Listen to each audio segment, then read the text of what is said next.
ویسے میں کوئی مولوی تو نہیں، لیکن جب مولوی اپنا کام نہ کریں تو ہمیں ان کا کام سنبھال لینا چاہیے۔ اسلامی تعلیمات میں مسجد کو گرانا یا اس کی بے حرمتی کرنا بہت بڑا گناہ سمجھا جاتا ہے، کیونکہ مسجد اللہ کا گھر ہے اور اس کی تعمیر اور حفاظت کا حکم قرآن اور حدیث میں موجود ہے۔ قرآنی حوالے سے بات کی جائے تو اللہ تعالیٰ نے سورہ بقرہ کی آیت نمبر 114 میں فرمایا، جس کا ترجمہ کچھ یوں ہے: اور اس سے بڑھ کر ظالم کون ہے جو اللہ کی مسجد میں اس کا نام لینے سے روکے اور ان کی ویرانی کی کوشش کرے؟ ان لوگوں کے لیے دنیا میں رسوائی ہے اور آخرت میں بڑا عذاب۔ اس آیات میں ویرانی کا مطلب صرف کھنڈر بنانا نہیں، بلکہ مسجد کو گرانا اور اس کا کام روکنا یا اس کی بے حرمتی کرنا سب شامل ہیں۔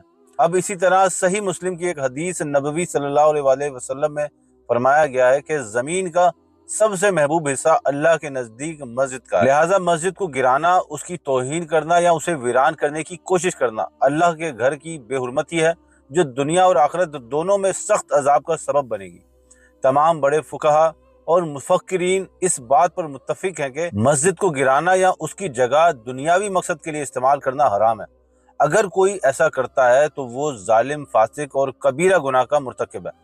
دنیا میں رسوائی اور بدنامی، مرنے کے بعد قبر کا عذاب، قیامت کے دن اللہ کے عذابوں میں عظیم عذاب کا سامنا ہے۔ اس کے متعلق ایک اسلامی فتویٰ بھی ہے جس میں مسجد کو گرانا، اس کی بے حرمتی کرنا یا اس کی جگہ دنیاوی کام کے لیے استعمال کرنا ناجرار دیا گیا ہے۔ تمام ائمہ کرام، امام ابو حنیفہ، امام شافعی، امام مالک، امام احمد بن حنبل رحمۃ اللہ علیہ کا اس بات پر اتفاق ہے کہ مسجد اللہ کا گھر ہے۔ ایک بار وقف ہونے کے بعد وہ قیامت تک مسجد بنی رہے گی۔ مسجد کو گرانا یا اس کی جگہ پر کوئی دنیاوی عمارت یا کاروبار قائم کرنا حرام اور کبیرہ گناہ ہے۔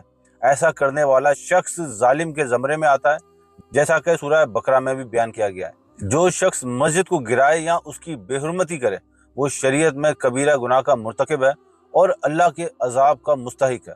اگر حکومت یا کوئی ادارہ مسجد گراتا ہے تو وہ بھی سخت گناہ گار اور آخرت میں جواب دہ ہوں گے۔ آپ کو تاریخ میں اس کی بڑی مثالیں ملتی ہیں، اور قرآن میں سورہ فیل میں اصحاب فیل کا واقعہ بھی موجود ہے۔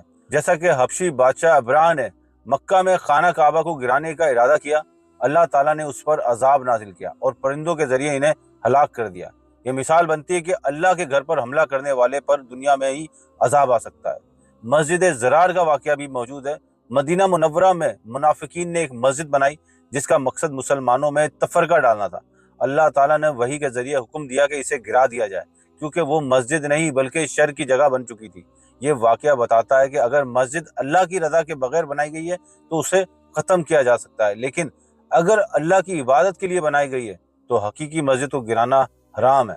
اور تیسری مثال اندلس میں مسجد کرتبہ ہے۔ جب اسپین میں مسلمانوں کی حکومت ختم ہوئی، عیسائی حکمرانوں نے کرتبہ کی عظیم مسجد کو چرچ میں تبدیل کر دیا، اور اس عمل کو مسلمان مورخین نے اسلام کی تاریخ میں سب سے بڑی بے حرمتی قرار دیا، اور آج تک اس پر دنیا بھر کے مسلمان افسوس بھی کرتے ہیں۔ لیکن افسوس کہ اسلامی جمہوریہ پاکستان میں گرائے جانے والی مسجدوں کے اوپر کسی بھی علماء کرام یا متقی یا مفتیوں کی کوئی آہ نہیں نکلی۔ اللہ حافظ۔